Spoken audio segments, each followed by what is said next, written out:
Welcome to Issues of Contemporary Politics with Dr. Brovkin.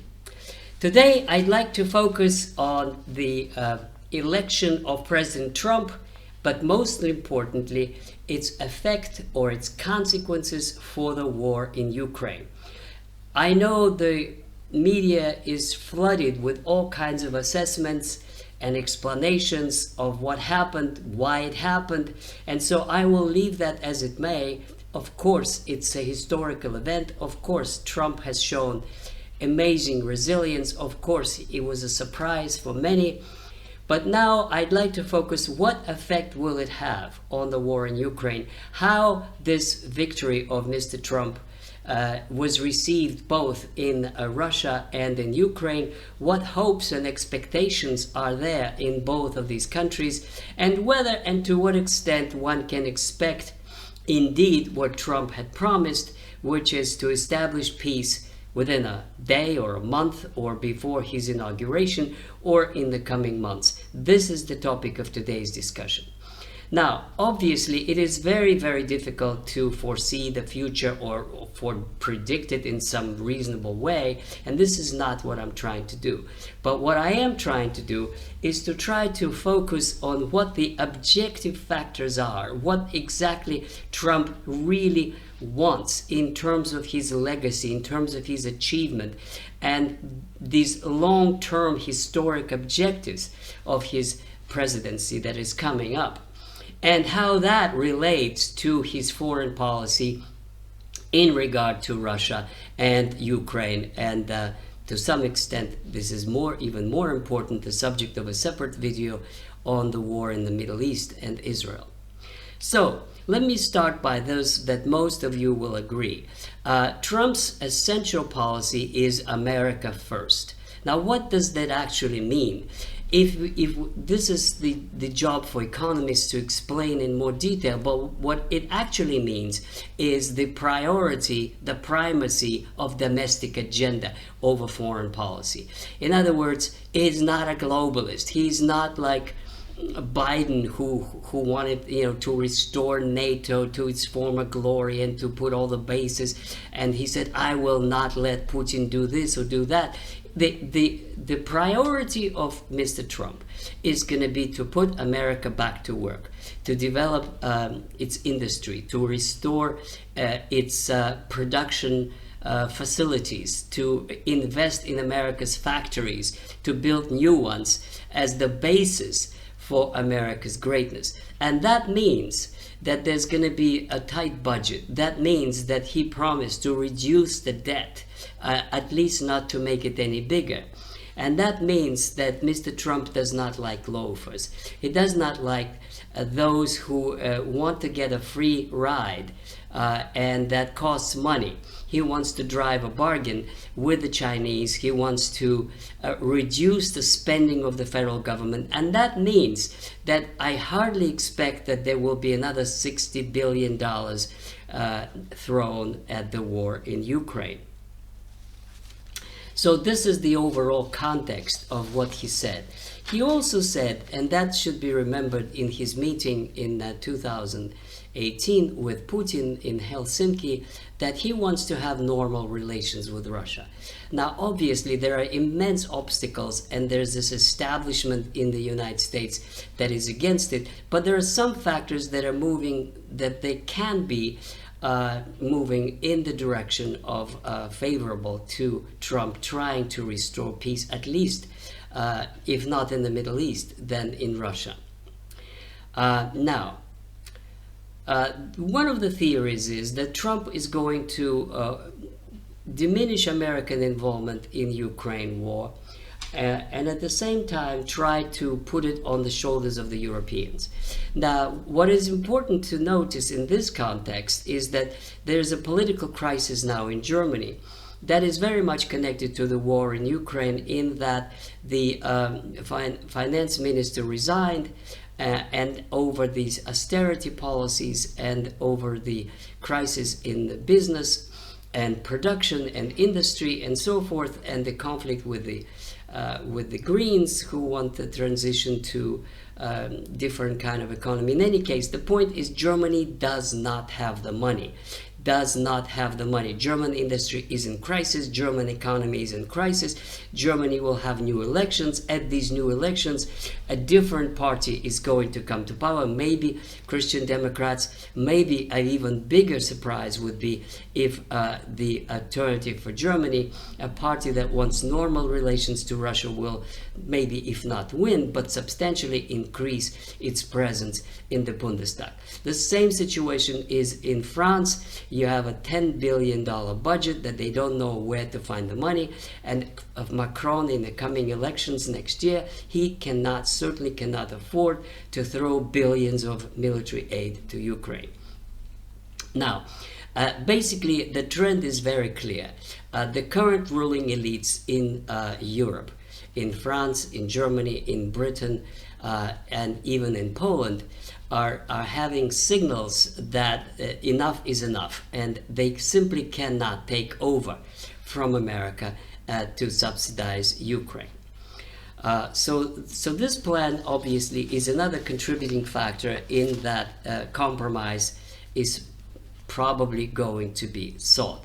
What kind of a compromise? And here I have two scenarios that I'd like to discuss: a positive scenario and a negative scenario, and how they may play out. Now, the positive scenario is that sometime after the inauguration, there are real bargaining going on, either behind the scenes or openly, between Trump and Putin, or between the United States and Russia. Now, what Ukraine does or doesn't do doesn't matter, because they will not survive a month without American military and financial assistance. So, what these negotiations could be about?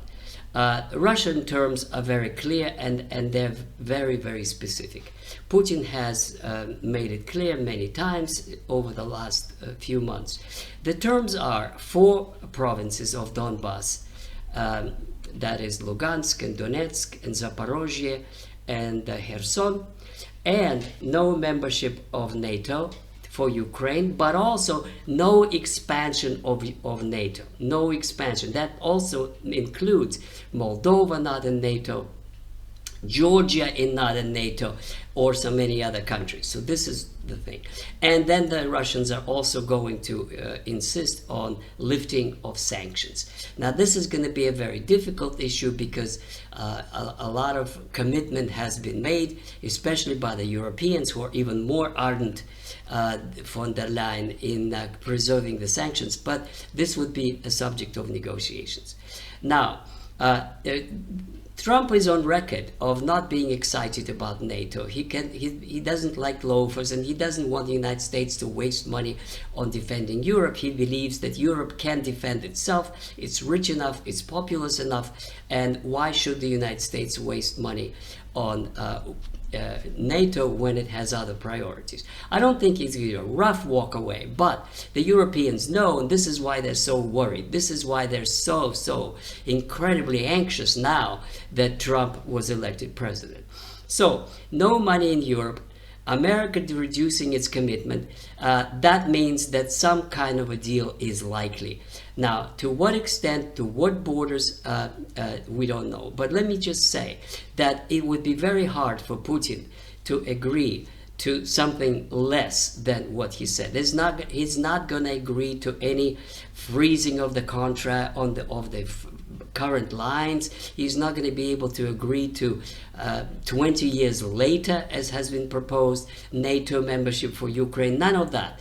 No part ever of Ukraine will be part of NATO. These are the Russian conditions. Now, suppose if Putin accepts it and Trump accepts it, then peace is indeed possible as early as May 2025. But suppose that he does not accept it. Suppose that either Putin doesn't accept it or Trump doesn't accept it. Suppose that he would insist and then threaten to increase arms deliveries to Ukraine. What else we could do? More arms, more double down on what Biden has been doing.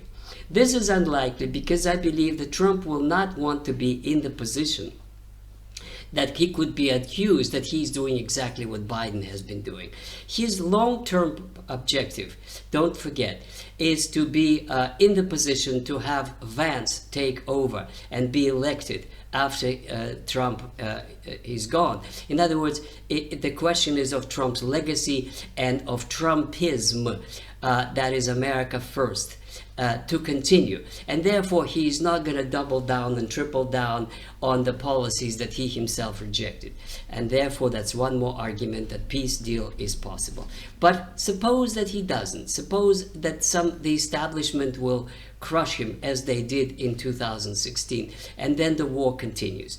I have expressed that many times. If the war continues, the Russians are going to advance, and even faster, because there's no force that can stop the Russians at this point. This army is much, much stronger than it had ever been. And unless the United States enters the war itself, which is highly and highly unlikely, and even then it would be extremely difficult to win on the ground, and that would mean that there would be going nuclear. And I don't think that Trump is being elected in order to create his legacy as going for a nuclear war with Russia. Now, a couple of words on Zelensky and his regime. Obviously, the Russian army is on the roll. The regime is crumbling. The soldiers refuse to fight. There's increased desertion. But here I'd like to read to you a comment that I received from one of you, one of my subscribers. And it is so astonishing because it's an eyewitness who is speaking now. And I would like to read it to you as to the atmosphere right now, these days, in Ukraine. Did you know that he, that is to say Zelensky, is a drug addict? He has been for a long time before he came to power. Now he is obsessed with trying to stop Russia at any cost. He is ready to literally drown Ukraine in blood by enforcing violent military draft. I live in Odessa, Ukraine, and what we face in terms of military draft is mind-boggling. Men are being hunted like animals in the streets, dragged into vans. Those that refuse are being beaten up, and the police that is supposed to protect civilians are complicit in crimes against civilians. Ukraine has turned into medieval monarchy, with people being slaves of the king. And don't be fooled, the West keeps a blind eye on all these crimes as they are fully complicit. Now, this is the commentary, as I said, of one of you, my viewers and subscribers. What it actually proves is that Zelensky's regime is falling, which was a topic on my previous several videos. It is in sharp crisis. And the last point I want to add here is that there is a very, very interesting kind of patriotic upswing in Russia, which I also mentioned before. And that means that even the conditions that Putin suggested, 4 provinces and no membership for NATO, would be difficult to sell. Putin has such a tremendous reputation and power that he probably will be able to pull it through the Russian establishment.